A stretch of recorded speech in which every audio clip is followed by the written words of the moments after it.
retratos de Natal. Por que retratos?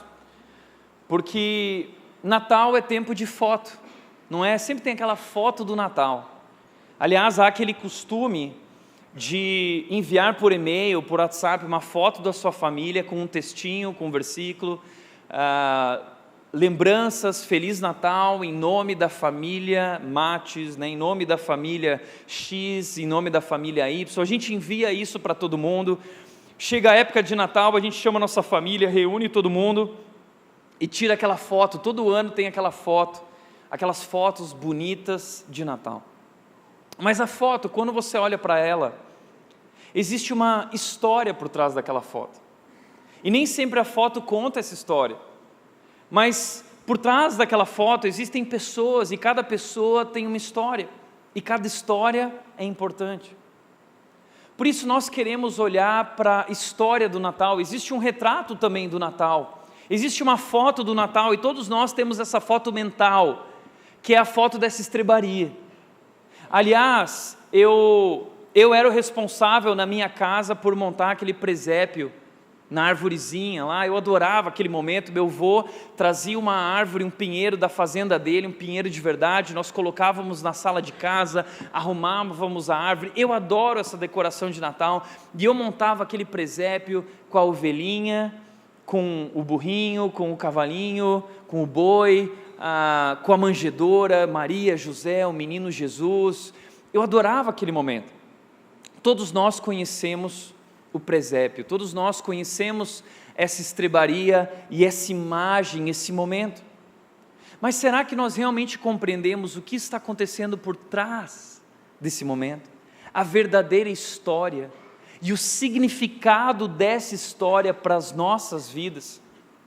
Porque quando nós realmente entendemos o significado que está por trás de tudo isso, isso muda o nosso olhar da vida, isso muda o nosso olhar da história, isso muda a maneira como nós vivemos. O Natal muda tudo. E o Natal é a melhor notícia de todos os tempos, a melhor notícia, por isso eu amo esse momento. Não é só a respeito de uma árvore de Natal, não é só a respeito de dar ou ganhar presentes, não é só a respeito de uvas passas, né? Natal é muito mais do que isso, e é isso que nós queremos mostrar para vocês, olhando para esse retrato de Natal e trazendo mais profundidade e significado a essa história. Eu quero te convidar a abrir a tua Bíblia em Lucas capítulo 2, nós vamos hoje contar um pouco da história do Natal e nos aprofundar um pouco mais nessa história, entendendo o que está acontecendo. Começamos em Lucas capítulo 2, versículos 1 a 3, dizem o seguinte: naqueles dias, o imperador Augusto decretou um recenseamento em todo o Império Romano. Esse foi o primeiro recenseamento realizado quando Quirino era governador da Síria. Eu quero te chamar a atenção para esse primeiro momento aqui. Naqueles dias, o imperador Augusto. Lucas, quando ele escreve esse texto, ele quer mostrar para as pessoas que vão ler em que momento isso aconteceu. Ele quer trazer um ponto de referência para essas pessoas entenderem qual foi o momento em que esse menino nasceu naquela manjedoura e naquela estrebaria. Então ele diz que foi nos dias do imperador Augusto. Às vezes quando a gente está lendo a Bíblia, especialmente os evangelhos, a gente fica um pouco confuso. Porque o evangelho de Mateus vai dizer, nos dias do rei Herodes. Então como assim? Peraí, qual foi o momento? Nós precisamos aprofundar um pouco mais e estudar um pouco mais e entender que cada evangelho foi escrito com um objetivo. Os evangelhos apresentam a vida de Jesus. E cada evangelho foi escrito para um destino, para um grupo de pessoas, tinha um objetivo. Mateus foi escrito para os judeus. E nesse momento, o rei dos judeus é Herodes. Mas Herodes, ele é um homem que serve ao imperador romano. A Judéia faz parte da província da Síria, e a Síria faz parte também do Império Romano. Então, cada evangelho escreve de um ponto de vista, porque Mateus escreveu para os judeus, e os judeus conhecem Herodes. Mas Lucas, ele é um evangelista global. Ele vai escrever sobre esse acontecimento na Palestina para o mundo inteiro conhecer essa história. E qual é a referência do mundo inteiro nessa época? o imperador romano César Augusto. Ele era o homem que estava acima de todos os homens. Ele era o grande rei, ele era o grande imperador. Quem é esse homem? Deixa eu apresentar para você. Ele se chamava, na verdade, Otaviano. Otávio.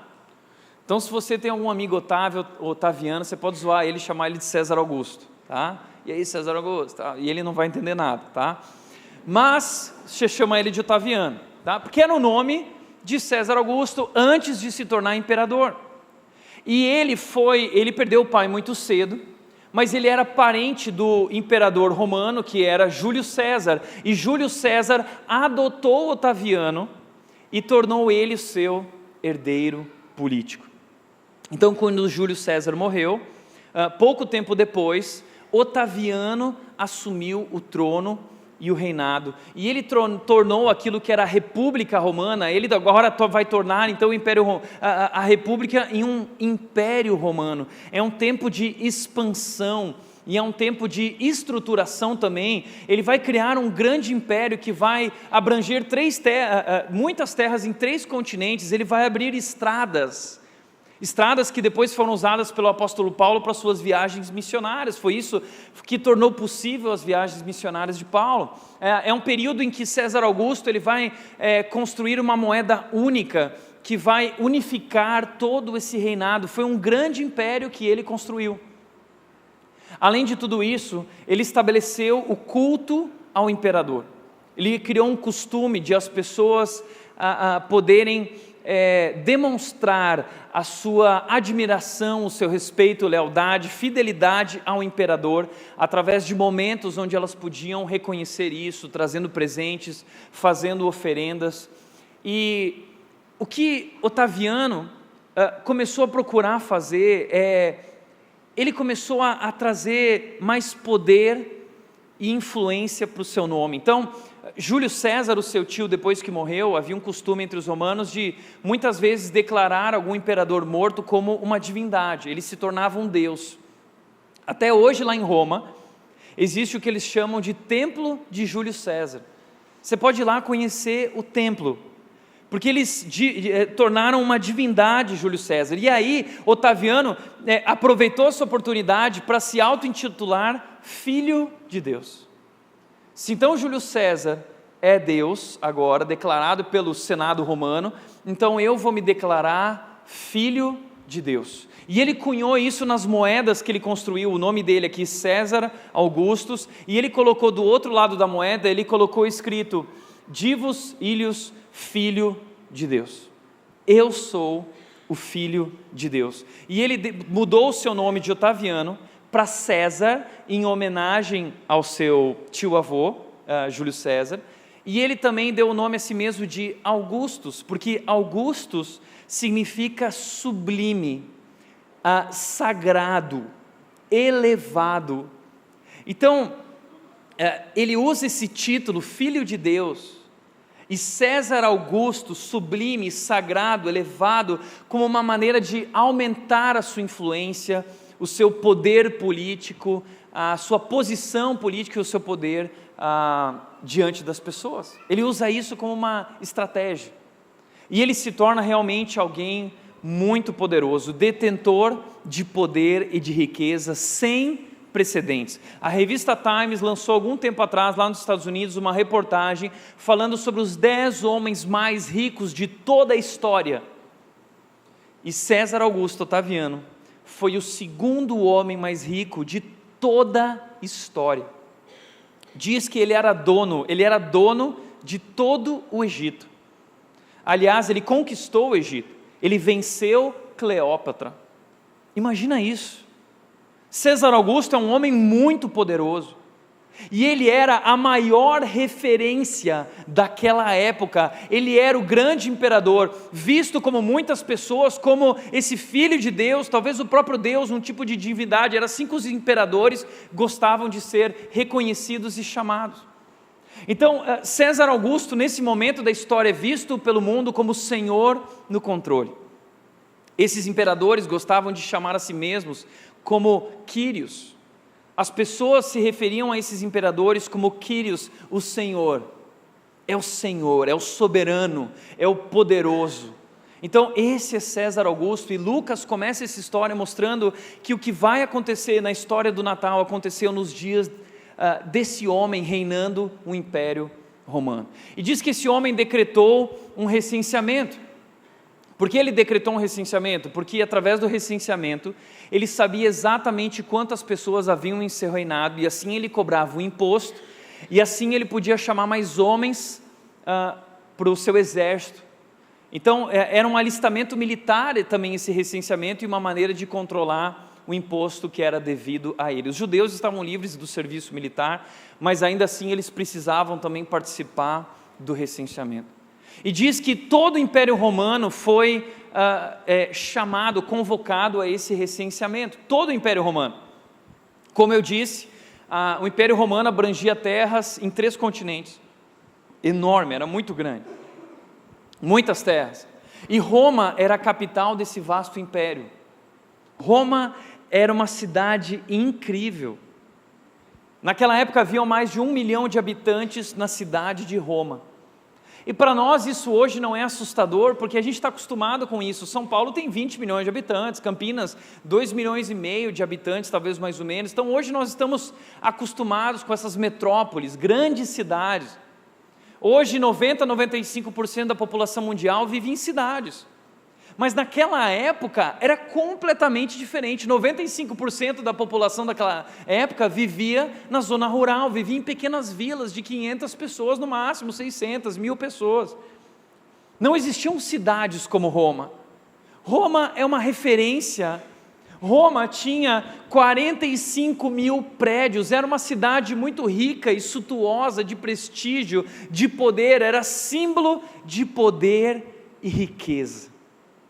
Essa era Roma, e César Augusto era o imperador reinando em Roma. E nesse momento ele decreta o recenseamento, e foi o primeiro recenseamento realizado quando Quirino era governador da Síria. Então Quirino governava a Síria, a Judéia fazia parte da Síria, o rei Herodes e todos ali foram convocados a esse recenseamento. Então Quirino é um homem de César, servindo a César, se submetendo a César. O texto continua dizendo o seguinte, nos versículos 4 e 5, diz: por ser descendente do rei Davi, José viajou da cidade de Nazaré da Galileia para Belém, na Judéia, terra natal de Davi, levando consigo Maria, sua noiva, que estava grávida. Agora entram aqui personagens conhecidos nossos, José e Maria, os pais de Jesus. Deus escolheu esse casal. Por quê? Porque esse casal era descendente de Davi. Existiam profecias que Jesus Cristo seria descendente de Davi. Então esse casal é descendente de Davi, e agora nesse recenseamento eles precisam voltar para Belém. Diz o texto que eles foram da cidade de Nazaré da Galileia para Belém. Por quê? Porque é a cidade onde eles nasceram, e é tempo de recenseamento, lembra? E esse recenseamento era diferente dos recenseamentos de hoje, porque hoje o IBGE tem maquininha por satélite e resolve as coisas muito rápido, é só digitar ali, é tudo online, na nuvem, satélite e tal. Naquela época o recenseamento durava anos. Então eles tiveram que voltar, e todas as pessoas iam para a sua cidade natal para se alistar e participar desse recenseamento. É isso que eles foram fazer lá. Agora, talvez você pode olhar e pensar assim, puxa, César é o homem no controle da história, porque por causa de César, do que ele determinou, José e Maria precisam ir para Belém. Não, existe um outro Senhor da história, e eu quero te apresentar hoje o verdadeiro Senhor na história e do controle. Existe alguém muito maior do que César Augustus, e esse texto vai nos falar dessa pessoa. E a primeira coisa que eu quero te mostrar que é interessante é que a Bíblia já dizia que Jesus nasceria em Belém, havia uma profecia. Olha só o que diz Miqueias 5:2, uma profecia de centenas de anos antes, que dizia: mas você, ó Belém Efrata, é apenas uma pequena vila entre todo o povo de Judá, e no entanto, um governante de Israel, um governador, um governante, cujas origens são do passado distante, do passado, sairá de você em meu favor. Então existia uma profecia. Então quando José e Maria estão indo para Belém, eles não estão indo sob ordens de César Augusto. Na verdade, foi Deus quem decretou que Jesus deveria nascer em Belém. César Augusto foi simplesmente um instrumento pelo qual Deus tornou isso realidade. Então quem é o Senhor da história? É César Augusto, que está no controle? Ou existe um outro Senhor da história? Mas essa história de Natal, interessante que Belém é uma vila de aproximadamente 600 pessoas. Olha que comparação. César Augusto é o Senhor da história reinando em Roma, uma grande cidade. Mas esse governante de Israel que viria, ele nasce na cidade de Belém.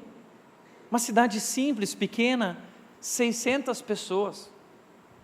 E a história continua dizendo o seguinte: estando eles ali, chegou a hora de nascer o bebê. Passaram alguns meses e ela deu à luz seu primeiro filho, um menino. Interessante que o texto diz que Maria deu à luz o seu primeiro filho. Muitos católicos acreditam que Maria não teve filhos, apenas Jesus. Não, a Bíblia diz claramente que Maria teve muitos filhos, inclusive Jesus foi o primeiro filho seu, primogênito. Envolveu-o em faixas de pano, deitou-o numa manjedoura, porque não havia lugar para eles na hospedaria. Veja só, esse governante de Israel que nasceria, alguém muito importante que vai nascer, suas origens são do passado distante, mas quando ele chega no mundo não há lugar para ele nascer, não tem lugar na hospedaria, a cidade está lotada, todo mundo está lá por causa desse recenseamento e não há lugar para Jesus, não há lugar para esse rei nascer. Então ele vai nascer onde? Ele vai nascer numa estrebaria, ele vai nascer numa manjedoura, o lugar onde os animais se alimentavam. Isso já começa a mostrar para nós que esse é um rei diferente. A história continua dizendo: naquela noite em que o menino nasceu, ao mesmo tempo naquela noite haviam alguns pastores nos campos próximos, vigiando os rebanhos de ovelhas. Então havia alguns pastores numa região próxima, ali nos campos próximos. E esses pastores, eles recebem a visita de um anjo, diz o texto. Olha só, o texto diz: de repente um anjo do Senhor apareceu entre eles e o brilho da glória do Senhor os cercou e eles ficaram aterrorizados. Mas eu quero te mostrar quem são esses pastores. Esses pastores, eles são homens pobres. Nós não temos uma imagem certa de pastores de ovelhas, porque hoje pastor de ovelhas é uma coisa bonita, a gente olha, acha tão bonito, compartilha aquela foto com o Salmo 23 e um pastor com o cajado e a ovelhinha, é tão bonito. Mas naquela época, ninguém achava bonito ser pastor de ovelhas, era uma vergonha.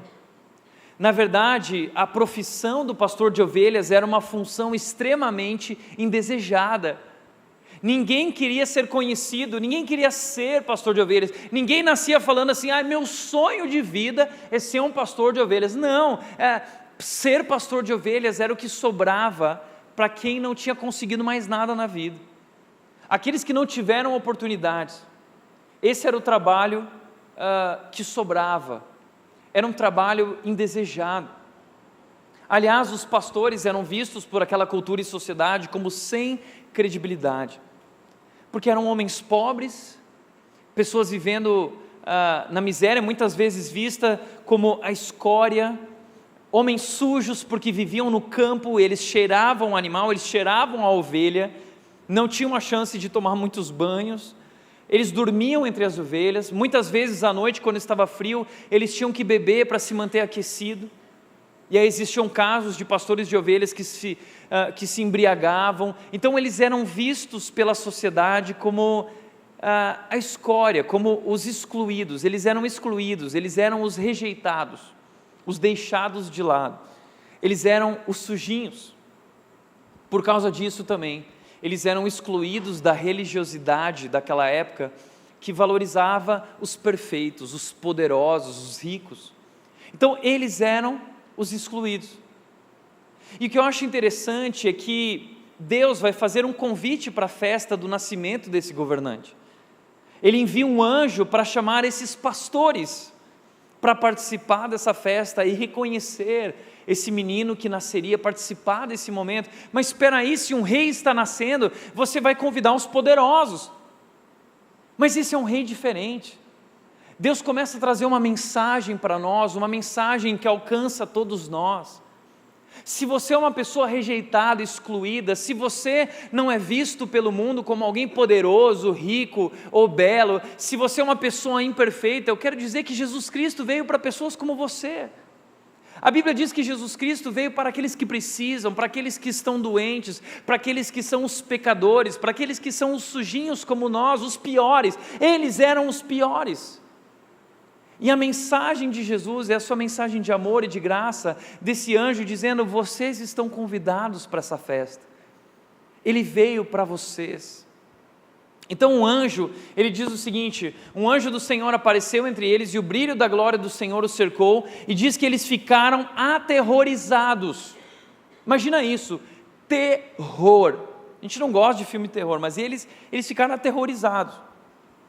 Então, não me vem com essa história, porque tem muita gente, eu sempre brinco falando isso aqui, tem muita gente que me vem com a história seguinte: ai Tiago, eu vi um anjo, foi tão lindo, porque todos os casos na Bíblia em que apareceu um anjo não foi lindo, tá?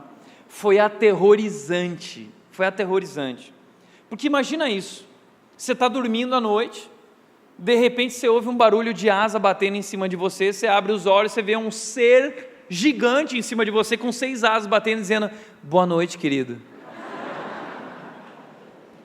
Eu não acho isso lindo, eu ia ficar apavorado, esse cara apavorado, imagina esses pastores gritando, E sabe qual é a resposta do anjo? A resposta do anjo é a seguinte: mas o anjo lhes disse: não tenham medo, não tenham medo. Pode ver que todos os casos em que o anjo aparece na Bíblia, a primeira palavra, a primeira frase do anjo para as pessoas é essa: não tenha medo. Ele falou isso para Maria, o anjo falou isso para José, o anjo falou isso para Zacarias, pai de João Batista, o anjo falou isso para Gideão. Por quê? Porque é aterrorizante, imagina isso.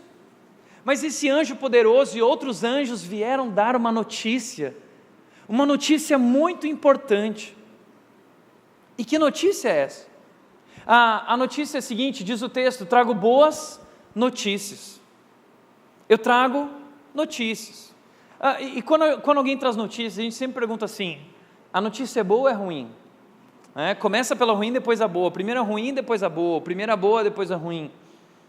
Mas ele não vem trazer notícia ruim, ele vem trazer notícia boa, boas notícias.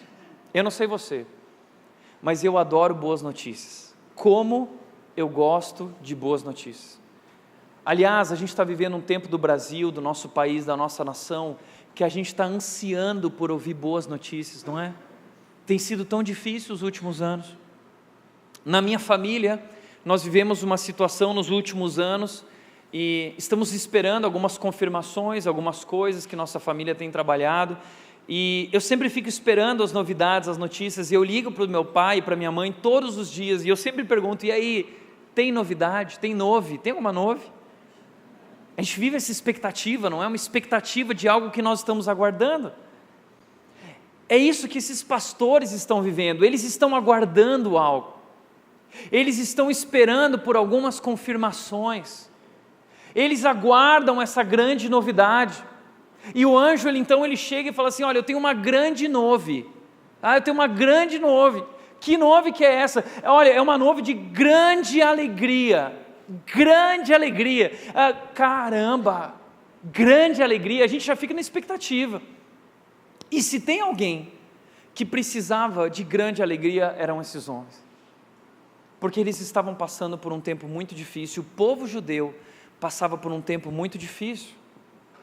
E esse momento, essa notícia, ela foi dada porque ela já tinha dito que aconteceria muitos anos antes, centenas de anos antes. Houve uma profecia em Isaías capítulos 8 e 9, fala que a nação de Israel, os judeus, eles passariam por um momento muito difícil, de crise, de escuridão, de desespero, o silêncio de Deus, e esses homens estão sofrendo há centenas de anos, centenas de séculos, esperando por uma profecia que iria se cumprir, que levaria eles da crise para a esperança, do desespero para a confiança. Eles aguardam esse momento. E a profecia, escrita 700 anos antes, dizia o seguinte: esse tempo de escuridão e desespero, no entanto, não durará para sempre. O que eles estão vivendo é isso, é um tempo de escuridão e de desespero, aguardando uma grande novidade, de grande alegria, que os leve do desespero à esperança. Mas a profecia diz, no entanto, esse tempo não vai durar para sempre. Essa crise profunda não vai durar, tem data limitada, a esperança vai chegar, algo vai acontecer, e o texto diz, versículo 2 diz, o povo que anda na escuridão, verá grande luz, para os que vivem na terra de trevas profundas, uma luz brilhará. Essa profecia não tem só a ver com os judeus, tem a ver conosco também, tem a ver com o nosso desespero, tem a ver com a nossa escuridão como ser humano. A Bíblia está dizendo que vai chegar um novo dia, um novo momento, em que tudo será diferente, um novo tempo de esperança, onde todas as coisas serão feitas novas. Que tempo é esse? Que tempo é esse? Para você entender esse tempo, eu quero te mostrar o que esses judeus esperavam. Existiam muitas profecias no Antigo Testamento sobre esse tempo, e você precisa entender a cabeça do judeu, o que esses pastores esperavam, o que esses judeus esperavam. Lá em Daniel capítulo 2, no Antigo Testamento, existe um rei, Nabucodonosor, rei da Babilônia, e ele teve um sonho um dia. E ele teve um sonho com essa imagem aqui, uma escultura onde a cabeça é de ouro, os braços são de prata, a parte central, a cintura é de bronze, as pernas são de ferro e o pé é ferro misturado com barro. E ele teve um sonho com essa imagem. E ele quis entender o que significava essa imagem. Ele chamou os magos, encantadores dele lá na Babilônia, e ninguém soube descrever isso. E aí ele mandou matar todo mundo. E aí Daniel, que era um judeu, viu aquilo e falou assim, não mata todo mundo. Chamou os amigos dele e falou assim, olha, vamos orar para Deus me dar a interpretação desse sonho, para salvar essas pessoas. Deus então dá a interpretação para Daniel. Daniel vai até Nabucodonosor e apresenta a interpretação do sonho, dizendo o seguinte, olha, esse sonho que você teve representam impérios. O primeiro império é o seu império, é o império babilônico. Mas o seu império, esse tempo, vai acabar, porque vai chegar um novo império que vai derrotar você e vai vencer. Esse império é o Império Medo-Persa, representado pela prata. Depois o Império Medo-Persa será derrotado por um Império Grego. Depois do Império Grego, ele não fica descrevendo os nomes, mas ele descreve que são impérios, novos momentos. Hoje nós sabemos que são esses impérios, essa profecia se cumpriu, realmente aconteceu. Depois veio o Império Romano, que destronou todos esses imperadores. Esse é César Augusto. Mas a Bíblia diz que depois o Império Romano também seria dividido, que aconteceu mais ou menos depois do século V, até que ele realmente se extinguiu. E hoje não existe mais o Império Romano, ele foi dividido, ele foi misturado, isso representado pelo ferro e pelo barro. É o momento que nós estamos vivendo. Mas esse sonho, ele apresenta um outro fator. Diz que Nabucodonosor sonhou com uma pedra que vinha e batia nessa escultura e derrubava a escultura e tudo era derrubado e se tornava pó, tudo pó. E essa pedra sobre aquele pó. E sabe qual é a interpretação dessa pedra? Que essa pedra é um novo tempo chamado Reino de Deus. Um novo império, um novo momento, que venceria todos esses outros momentos e impérios, e esse reino seria para sempre. Então era isso que os judeus aguardavam, porque eles conheciam essa profecia de Daniel. Veja o que Daniel 2,44 diz: enquanto esses reis estiverem no poder, o Deus dos céus estabelecerá um reino que jamais será destruído ou conquistado, reduzirá os outros reinos a nada, e o seu reino permanecerá para sempre. Esse é o reino de Deus. É uma profecia, a Bíblia fala que vai chegar um novo tempo, que é o tempo do reino de Deus, uma vida completamente nova, onde tudo será feito novo, e nós teremos um rei, o Rei Jesus Cristo, reinando sobre nós. Existiam outras profecias, lá em Isaías 9,6 diz o seguinte sobre esse tempo, esse rei que viria para governar no reino de Deus. Quem é esse rei? Diz que um menino nasceria, pois um menino vai nascer. Séculos antes foi dada essa profecia a respeito de Jesus, dizendo que um menino seria enviado, um filho nos vai ser dado. Por que foi dado a nós? Porque ele vai vir para nós, para o nosso bem. E diz o texto que o governo estará sobre os seus ombros, e ele será chamado Maravilhoso Conselheiro, Deus Poderoso, Pai Eterno e Príncipe da Paz. Por que o governo está sobre os seus ombros? Porque ele vai levar sobre si, ele vai conquistar o seu reino, através da sua vida, que ele vai dar por todos aqueles que ele ama. É uma profecia falando do futuro. Existem mais de 250 profecias sobre Jesus no Antigo Testamento, e Jesus cumpriu todas elas. Todas elas. Qual é a probabilidade de um homem cumprir 250 profecias? Sabe o que isso significa? Que Jesus Cristo é realmente Deus. Ele é o escolhido, ele é o menino que nasceria para reinar, o governante de Israel e do mundo, do reino de Deus.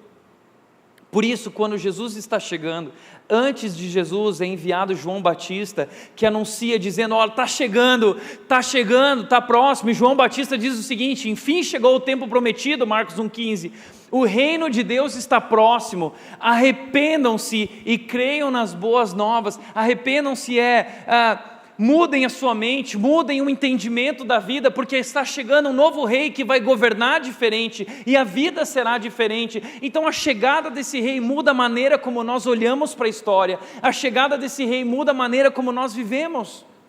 João Batista está preparando, dizendo, ele está chegando.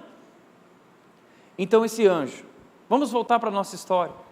Esse anjo então, ele vai dizer o seguinte para esses pastores, esses homens simples e excluídos, ele vai dizer: hoje, em Belém, as profecias se cumpriram.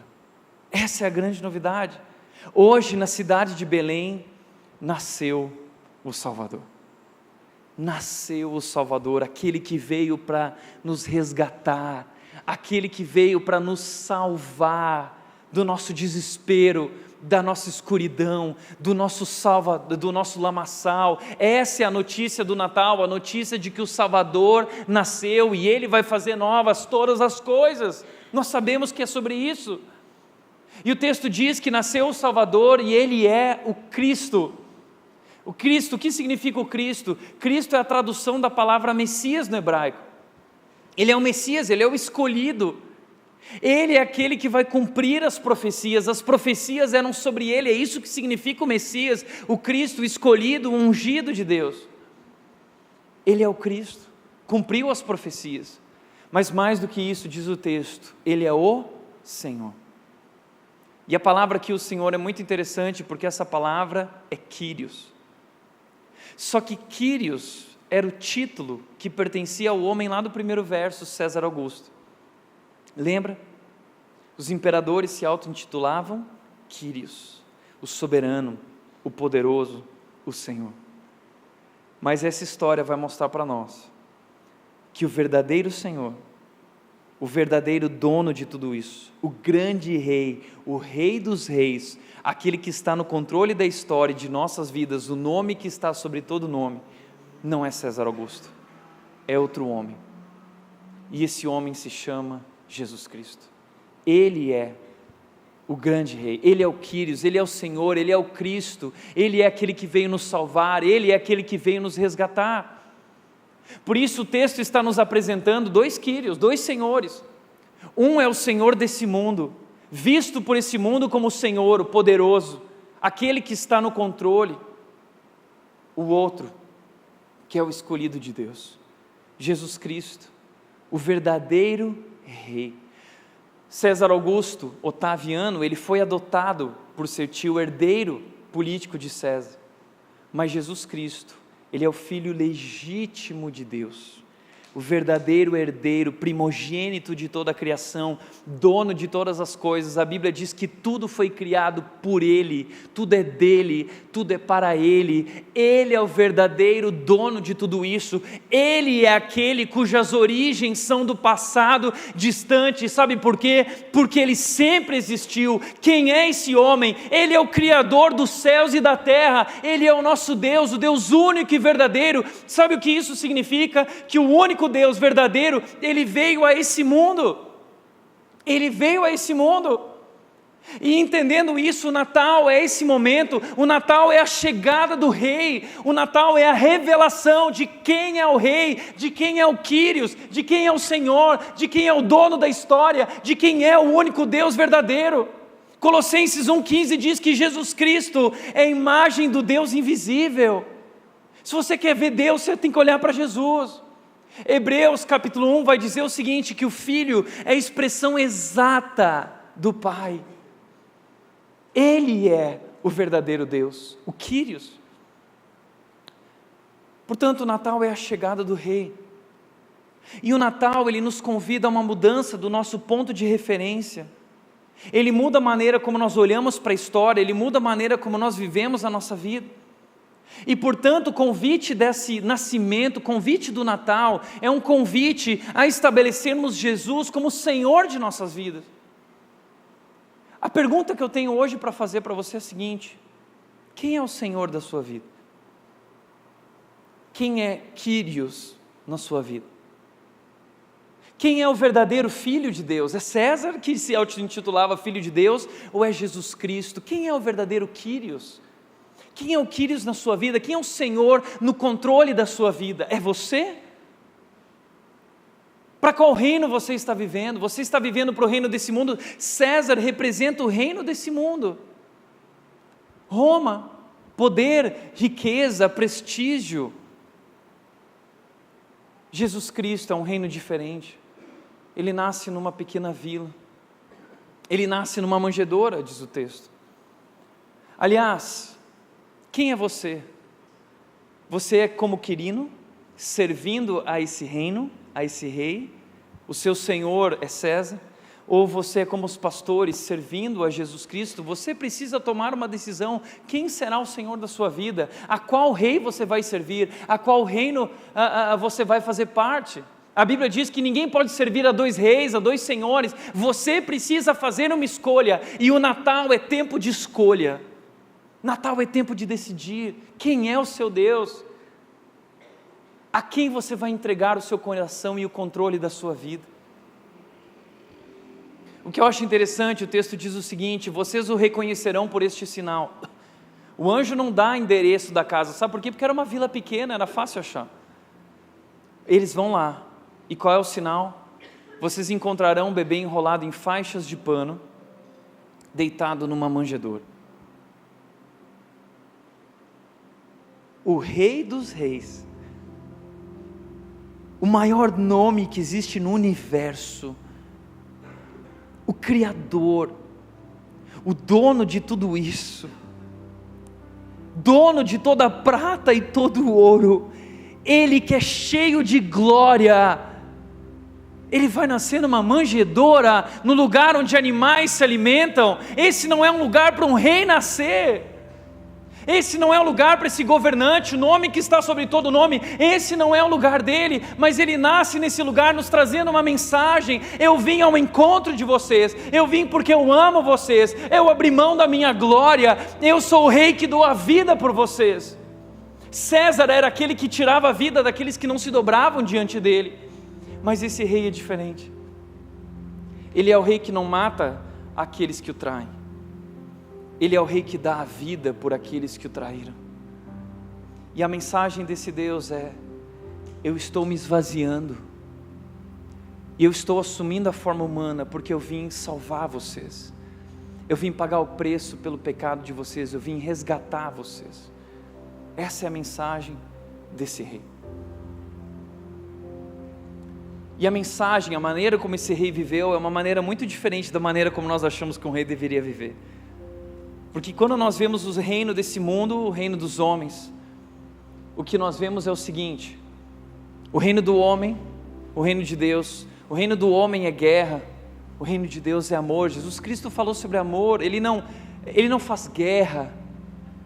Jesus Cristo falou, o reino do homem é conquista, é merecimento, o reino de Deus é graça, é pura graça, não é por merecimento. O reino do homem é poder, o reino de Jesus Cristo, o reino de Deus é serviço, não é sobre ter poder e prestígio. Jesus Cristo disse, o Filho de Deus não veio para ser servido, o Filho de Deus veio para servir.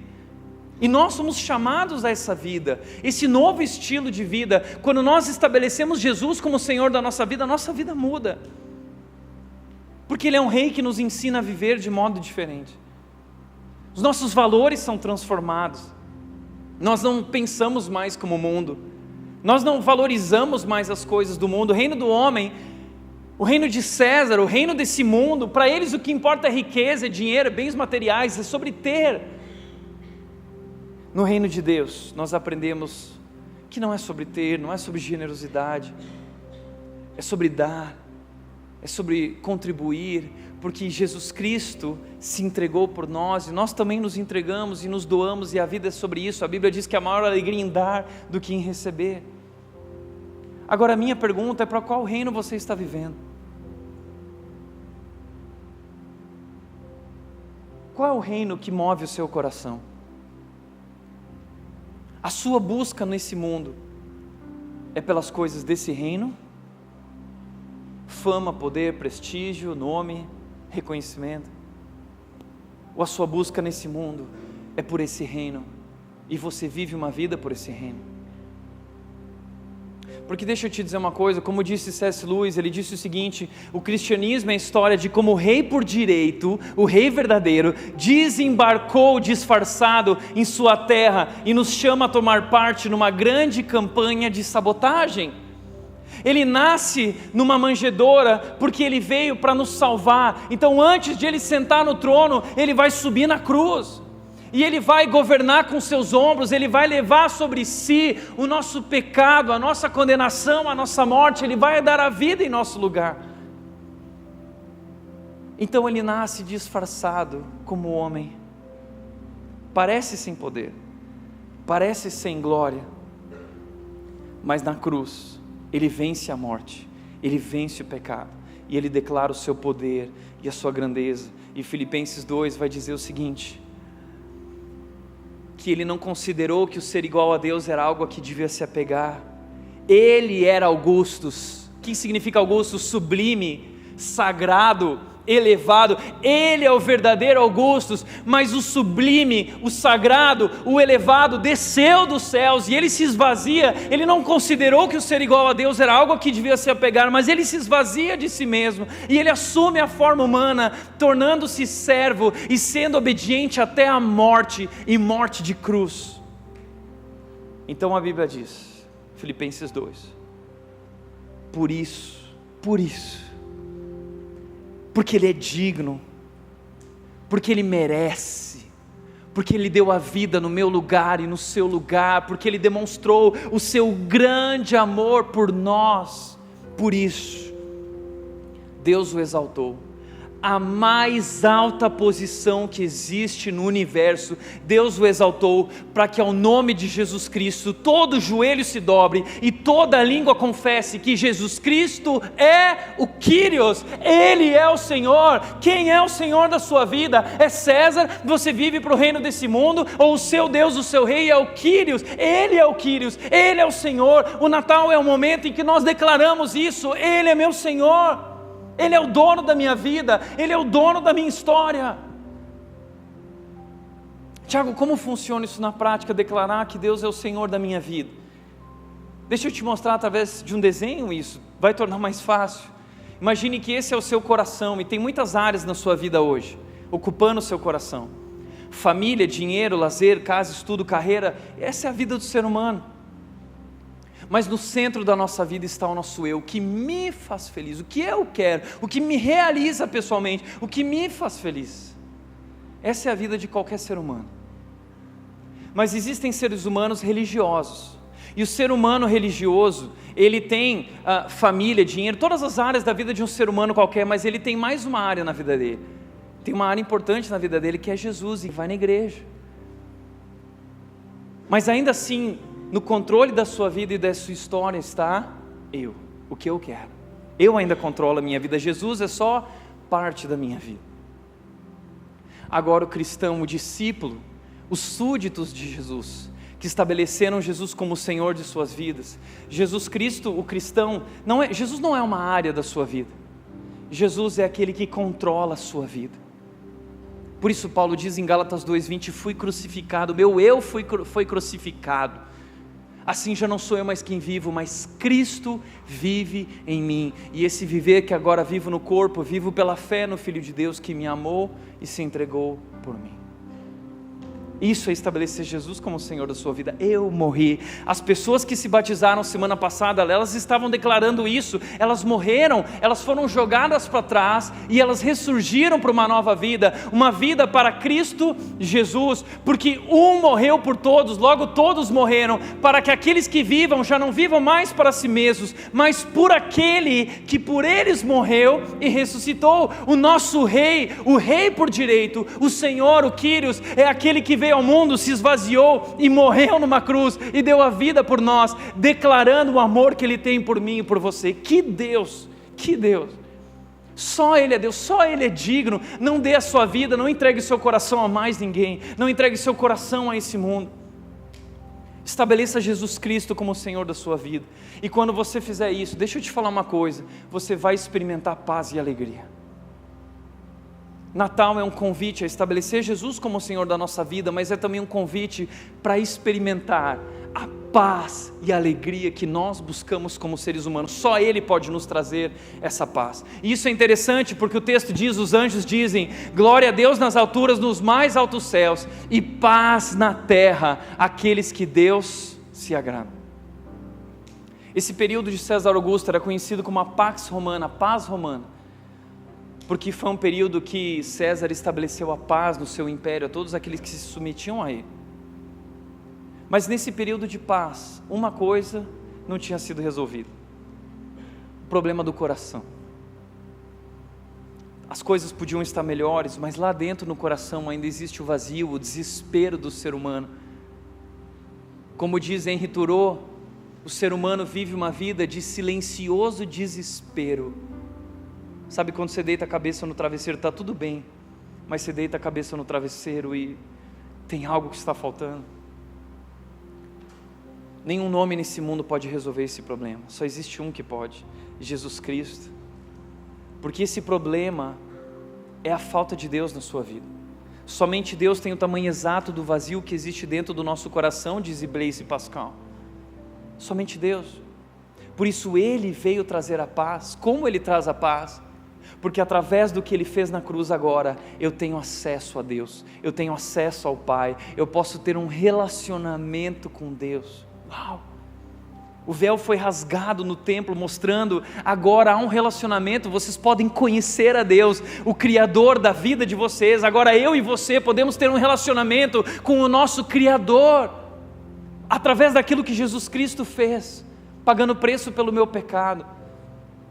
Porque Ele é um Deus santo, santo, santo, que não tolera o pecado. Mas Jesus me salvou e me declarou inocente, morrendo em nosso lugar. E através desse relacionamento nós temos paz, paz espiritual, paz que excede todo entendimento. E por mais que não tenhamos paz nas circunstâncias, o mundo está em guerra, mas interiormente nós temos paz, porque nós sabemos que o Senhor reina em nossas vidas e Ele tem o controle de nossas vidas e nossa história em suas mãos. Mas não é só paz. Lembra que as boas novas são de grande alegria, grande alegria. Eu lembro que eu era um adolescente com 14 anos, vivendo as crises de um adolescente. Tudo que eu tinha naquela época, eu não tinha nada, a única coisa que eu tinha era espinha na cara. Eu tinha orelhas grandes, eu era zoado na escola, chamado de topodídeo, eu tinha um problema sério de identidade, problema de aceitação, querendo agradar. Eu tinha crises no meu coração. Mas um dia na minha casa, eu tive um encontro com Jesus. Eu conheci Jesus. E no dia que eu conheci Jesus, o meu coração foi tomado por grande alegria. Grande alegria. É como se o céu tivesse invadido o meu coração. E eu achava que ia explodir. e eu não tinha palavras para descrever o que estava acontecendo. Eu lembro que eu escrevi uma música naquele dia que dizia: eu não tenho palavras para descrever o que eu estou experimentando nesse momento, mas eu quero viver por isso, para compartilhar essa grande alegria. E eu procurava alguma palavra que definisse o que eu estava vivendo no momento em que eu conheci Jesus, de fato, e coloquei Ele, estabeleci Ele como Senhor da minha vida. Eu estava procurando palavras e eu fui buscar nos Salmos de Davi. E em Davi eu encontrei as palavras. Isso me marcou, o Salmo 16:11, quando ele diz: Tu me mostras o caminho que conduz à vida, e na Tua presença eu encontrei plenitude de alegria. Eu falei: é isso, é plenitude de alegria.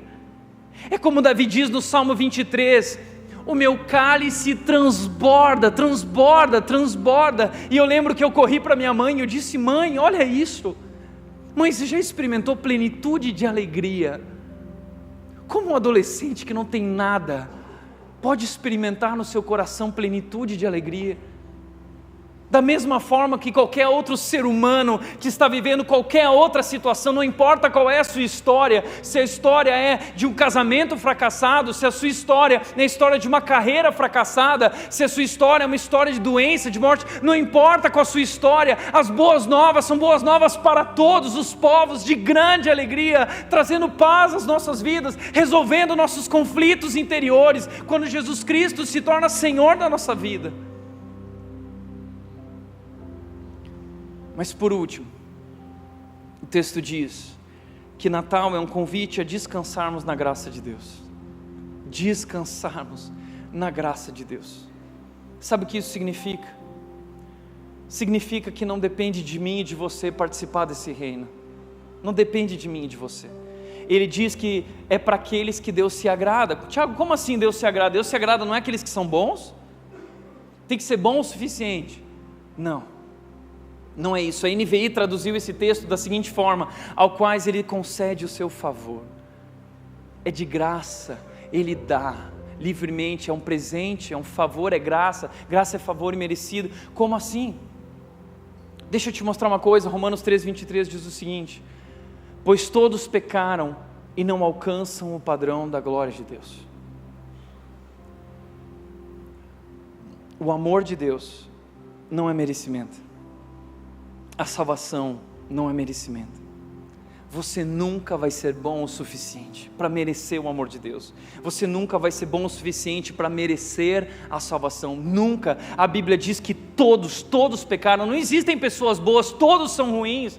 Todos pecaram e não são capazes de ser bons o suficiente diante de Deus. Não são. Então o que vai acontecer? Todos estão condenados. Deveria ser assim.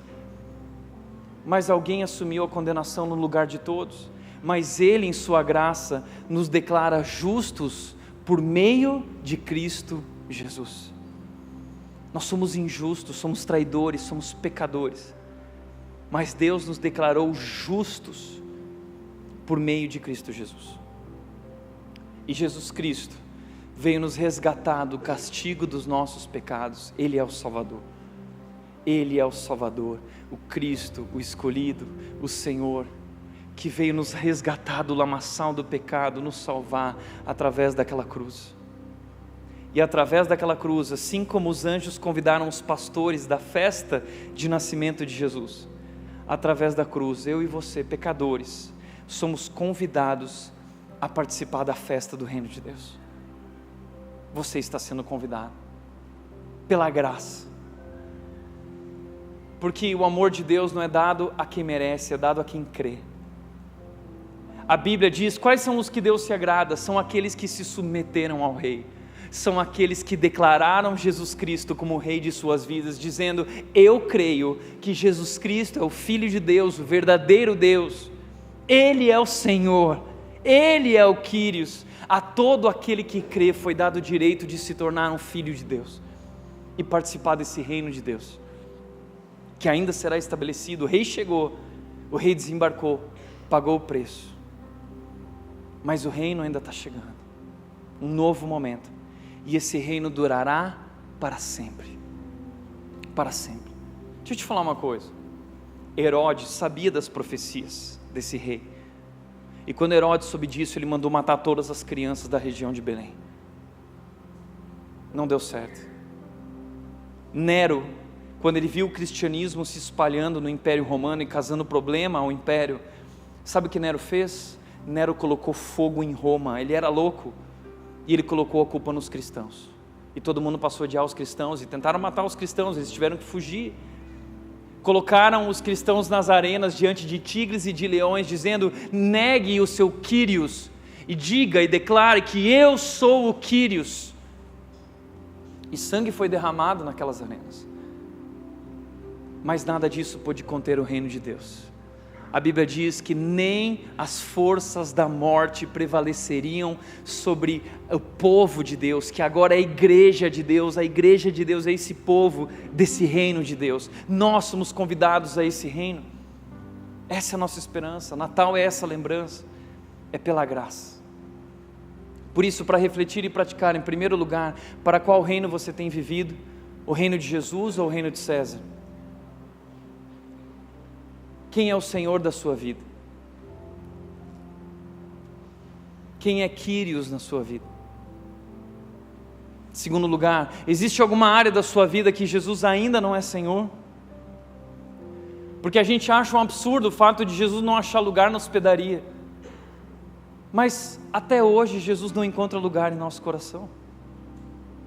Há lugar na sua vida hoje para Jesus nascer e se tornar Senhor da sua vida, da sua história? Ou seu coração está lotado já de coisas e não tem lugar para Jesus? Talvez a história do Natal se repete hoje na sua vida, porque não há lugar para Jesus. Terceiro e último lugar, de que maneiras você pode anunciar para as pessoas que o Salvador nasceu? Essa é a maior notícia de todos os tempos. O Salvador nasceu, e Ele veio trazer paz aos homens e na terra. A grande alegria, felicidade que nós buscamos, só Ele pode nos dar. Ele nasceu. Jesus Cristo é o Filho de Deus, o escolhido, o Messias, e Ele precisa se tornar Senhor da sua vida. Amém? Feche teus olhos.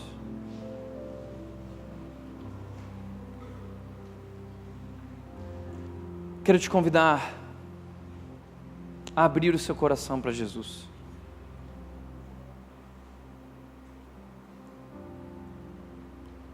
E o lugar que Jesus merece na sua vida é um lugar só. É o único lugar que Ele cabe. É o trono do seu coração. Só que para isso você vai ter que sair do trono e deixar Jesus reinar e governar na sua vida. E eu quero te convidar a orar dizendo isso: Deus, assume o controle da minha vida e da minha história. Eu quero que o Senhor seja Senhor da minha vida, Quírios na minha vida. Todo o controle é Teu. Pai, eu quero te agradecer, Deus, pelo Natal, por essa mensagem maravilhosa, o significado disso. Isso transforma tudo, a maneira como olhamos para a história, a maneira como nós vivemos, Deus. Nós queremos te agradecer pelo Teu amor que nos alcançou. Nós estávamos perdidos em nossos pecados, mas Jesus Cristo veio e nos resgatou, morrendo naquela cruz, pagando preço pelos nossos pecados, e Ele ressuscitou ao terceiro dia. Nós queremos te agradecer e queremos estabelecer Jesus como Senhor de nossas vidas, Rei do nosso coração. Por isso encerramos essa noite, Deus, declarando que Tu és o nosso Senhor, Tu és o Quírios, Tu és o nosso Rei, o Rei dos Reis, o nome que está sobre todo nome. Oramos em nome de Jesus. Amém.